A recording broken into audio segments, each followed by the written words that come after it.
writer uyu ni Maria Silas aratubwira ati angels like you, flowers in hand, indabyo mu ntoki untegereje. Buri jambo wavugaga ryari ryuzuyemo igisigo. Ntiwampamagaraga izina ryanjye, warambwiraga uti mukunzi, umpa byinshi birenze ibyo nkeneye.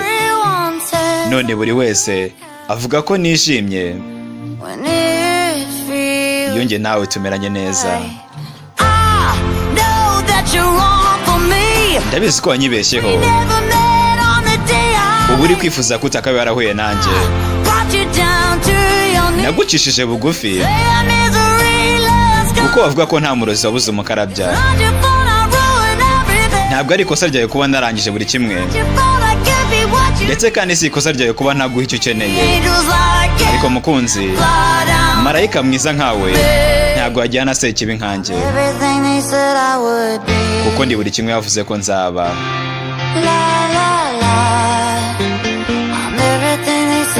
Ndi buri kimwe yavuze ko nzaba. Ndakwicaza gake maze nkusezere, ariko mbere yuko ugenda reka tugire igihe maze ukure imyenda yawe wigire nkaho ibintu bimeze neza, kuko wabaza gake ntibiri bukwice. Iri joro mama yambwiye ati ntabwo wishimye, ngaho funga amaso yawe. Ndabizi neza ko rwose wamundakariye, ubu uri kwifuza ko utakaba yarahuye nanjye. Nagucishije bugufi bishoboka kubera ko bavuga yuko nta murozi wabuze umukarabya. Ntabwo ari ikosa ryawe kuba narashenye buri kimwe cyose, ndetse si n'ikosa ryawe kuba ntaguha icyo ukeneye cyose. Mukunzi, marayika mwiza nkawe ntabwo yajyana se ikibi nkanjye. Ndi buri kimwe yavuze ko nzaba.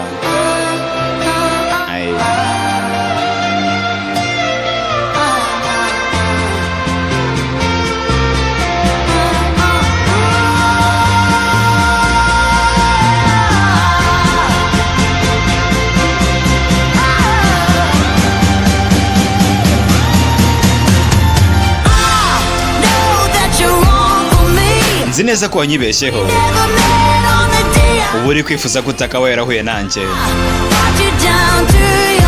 Nagucishije bugufi bishoboka kubera ko bavuga ko nta murozi wabuze umukarabya.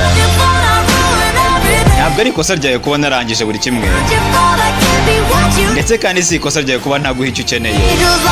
Mukunzi, umuntu mwiza nkawe ntabwo yajyana umuntu ubi nkanjye. Marayika mwiza nkawe ntabwo yajyana n'umuntu mubi nkanjye. Stay blessed.